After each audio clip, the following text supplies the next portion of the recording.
October 12th, 2023. The day I turned 65. The day my daughter-in-law destroyed my birthday party. And the day she made a mistake she would spend months regretting. My name is Eleanor Hayes. I am 65 years old. A retired elementary school teacher, a widow, a mother, a grandmother, and until that night, I believed family would always find a way to respect each other. I was wrong. Very wrong. Because sometimes the people who smile at your table are the same people waiting for a chance to humiliate you. And my daughter-in-law, Vanessa, she had been waiting for years.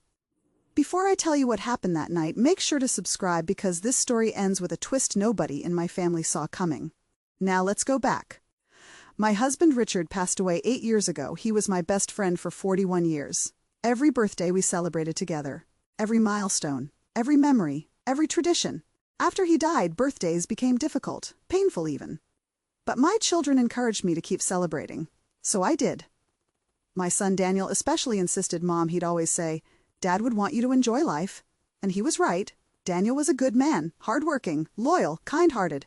Unfortunately, those same qualities made him easy to manipulate, especially by his wife, Vanessa.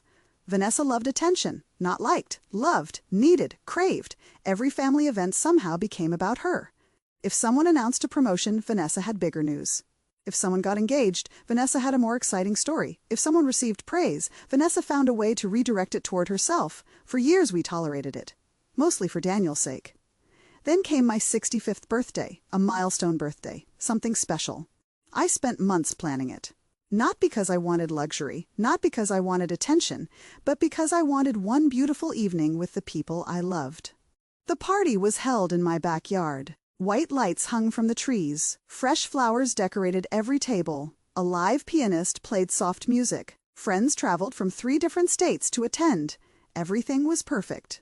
For the first time in years, I felt genuinely happy. Then Vanessa arrived, 45 minutes late, as usual. Wearing a designer dress worth more than some people's monthly rent, she walked into the party like a celebrity entering an awards show, immediately demanding attention. Immediately making noise, immediately becoming the center of conversation. I noticed. Everyone noticed. But I ignored it. Because it was my birthday. And I wasn't going to let her ruin it. At least that's what I thought. As the evening continued, people shared stories about me. Old students spoke about how I had changed their lives. Friends shared memories. My daughter gave a beautiful speech. Several guests were crying, including me. It was one of the most meaningful nights of my life. And that's when Vanessa started getting irritated. I could see it. Every compliment directed at me seemed to bother her. Every story made her more uncomfortable. Every moment of attention pushed her closer to something. I just didn't know what. Then came the cake, the most important part of the evening. Not because it was expensive, because it was meaningful. It was an exact copy of the first birthday cake Richard ever bought me when we were newly married. Same design, same flowers, same message. The bakery spent weeks recreating it. When the cake was brought out, the entire party applauded. I looked at it and immediately thought of Richard. And for a moment, I felt like he was there.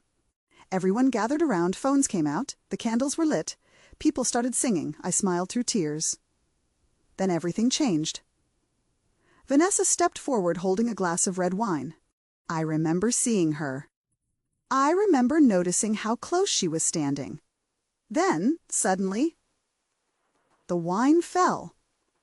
Not on the table, not beside the cake. Directly onto the center of it. The beautiful white frosting instantly turned dark red. The decorations collapsed. The writing disappeared. The entire cake was ruined. The singing stopped. The room froze. Every guest stared. Nobody moved. Nobody spoke. Then Vanessa looked at the destroyed cake, looked directly at me, and smiled. A smile I'll never forget. Then she shrugged and said, "Oops." Several people gasped, because everyone knew. That wasn't an accident. Not for a second. Then she laughed. Actually laughed. At my ruined birthday cake, at my humiliation, at my pain. And in that moment, I realized something. Vanessa believed she could do anything she wanted. And nobody would stop her.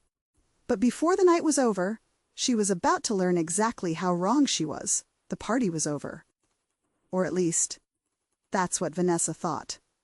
Most of the guests were still standing around the ruined cake. Nobody knew what to say. Nobody knew how to react. Because what Vanessa had done wasn't just rude. It was cruel, and everyone knew it. Yet Vanessa acted completely relaxed. She even poured herself another glass of wine, as if nothing had happened. As if she hadn't just destroyed the most important part of the evening. Then she sat down, smiling, laughing with a few people who looked too uncomfortable to respond. I watched her quietly. For years, I had ignored her behavior. For years, I had chosen peace, for Daniel, for the family, for everyone. But something changed that night. Maybe it was my age. Maybe it was losing Richard. Or maybe I was finally tired, truly tired. Then my daughter Sarah walked over. "Mom, you okay?"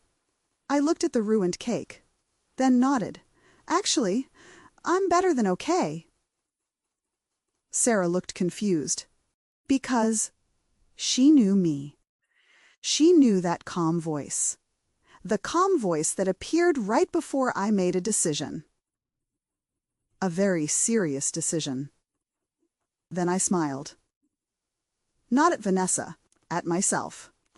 Because for the first time in years, I wasn't going to stay silent. Meanwhile, Vanessa continued enjoying herself, completely unaware.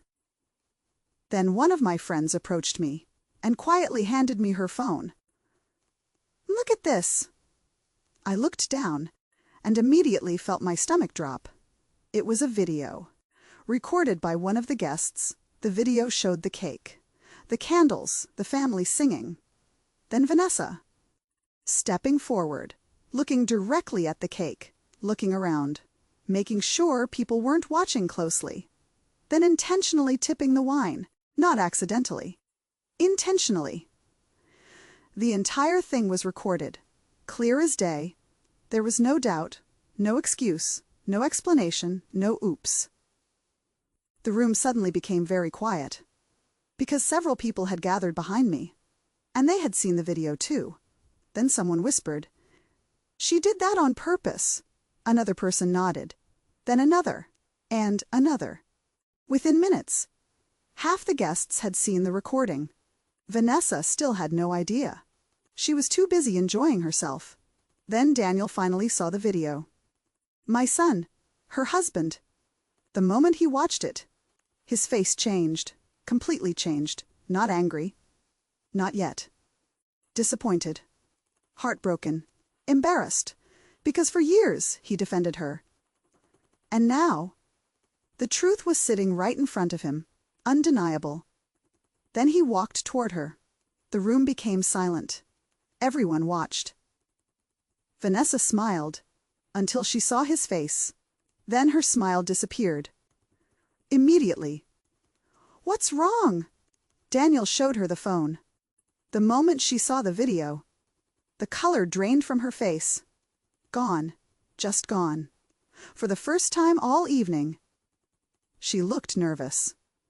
Very nervous. Then she tried laughing. It was just a joke. Nobody laughed. Not one person. Then she said, "It was just a cake." And somehow that made everything worse. Because it wasn't just a cake. It was Richard. It was 41 years of memories. It was family. It was respect. And she knew that. Then Daniel said something nobody expected. Something I never thought I'd hear.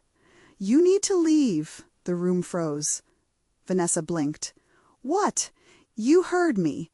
She stared at him, completely shocked, because Daniel had never stood against her before. Never. Then she looked at me, expecting me to save her, to calm things down, to be the bigger person, like always. Instead, I simply looked away. For the first time in 8 years, she was facing consequences. Real consequences. Then she grabbed her designer handbag, the expensive Gucci bag she constantly bragged about, and stormed toward the door. But before she left, she made one final mistake. One mistake that would completely destroy her reputation by morning. Because she didn't realize several guests had already posted the video online. And by sunrise, everyone would know exactly what she had done. Vanessa slammed the door behind her. The house became silent. Nobody knew what to say. For a moment, everyone simply stood there, staring at the ruined cake, staring at the empty doorway, trying to process what had just happened. Then Daniel sat down and buried his face in his hands. I've never seen him look so defeated. Not once. Because the truth is, when someone you love embarrasses themselves, a part of you feels embarrassed too. And tonight, everyone had seen exactly who Vanessa really was. Not the version she posted online, not the version she showed strangers. The real version, the selfish version, the cruel version. Then my daughter Sarah hugged me. "I'm sorry, Mom." Several others apologized too, even though none of this was their fault. Because good people often apologize for pain they didn't cause, and selfish people rarely apologize for pain they did. That night ended quietly.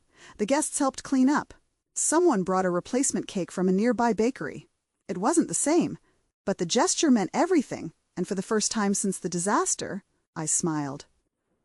Because despite Vanessa's behavior, the people who truly loved me were still there. Then I went to bed. Thinking the worst was over, I was wrong. Because by morning, the entire situation had exploded. At 6:12 a.m., my phone rang, then another call, then another, messages, texts, emails, notifications, dozens of them. At first I thought something terrible had happened. Then Sarah called. "Mom, you need to check social media." My stomach dropped. Immediately, because social media rarely means good news. Then I opened my phone and saw the video. The video. The same video showing Vanessa deliberately destroying my birthday cake. Someone had posted it, and overnight, it had gone viral. Thousands of views, then tens of thousands, then hundreds of thousands. People were sharing it everywhere, commenting, reacting, discussing. And almost everyone agreed on one thing. It wasn't an accident, not even close. Vanessa's smile afterward made that impossible to deny. Then I saw something even more shocking.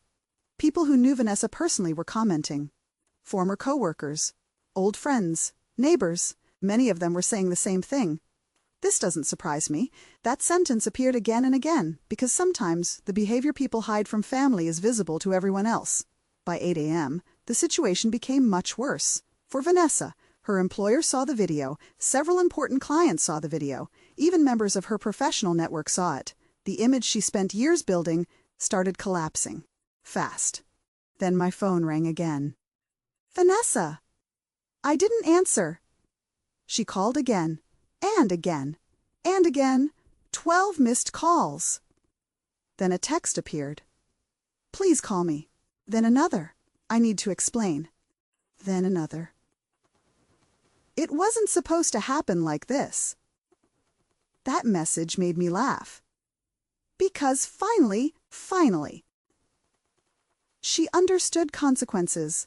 For years, she believed she could say anything, do anything, humiliate anyone, and walk away untouched.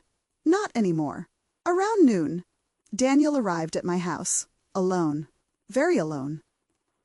The moment I opened the door, I knew something had happened, something serious. Then he said, "Vanessa moved out." I stared at him. Completely shocked what he nodded. "This morning." Then he sat down, looking exhausted. "I spent years defending her." His voice cracked. "And last night I realized I don't even recognize her anymore." My heart broke for him, because despite everything, he loved her. Or at least, he loved the person he believed she was. Then he handed me an envelope. Inside was a handwritten letter. From Vanessa. An apology. A real apology. Not excuses, not blame, not manipulation. An actual apology. She admitted she was jealous. Jealous of the attention. Jealous of the love. Jealous of the relationship I had with my children. And in one stupid moment, she tried to ruin something beautiful. Then she wrote something unexpected. I didn't realize how much damage one selfish decision could cause. That sentence stayed with me. Because it was true. One decision, one moment, one choice can change everything. Months passed. Life slowly settled down. Daniel focused on healing. Vanessa entered counseling. And eventually, she asked to meet me. Not to ask for forgiveness. To earn it. That mattered. Because forgiveness given too easily teaches nothing. Forgiveness earned teaches everything. The meeting was difficult. Emotional. For the first time, I saw genuine regret. Not embarrassment, not fear, regret. And while trust wasn't rebuilt overnight, it finally began. Today, 2 years later, things are better. Not perfect, better. And every birthday, my family gathers around a cake. A beautiful cake. And every year, someone makes the same joke. Keep the wine away from Vanessa. Everyone laughs, including her. Because some mistakes become scars, and some scars become lessons. If you enjoyed this story, don't forget to like, subscribe, and turn on notifications for more emotional family dramas, shocking betrayals, powerful life lessons, and unforgettable endings.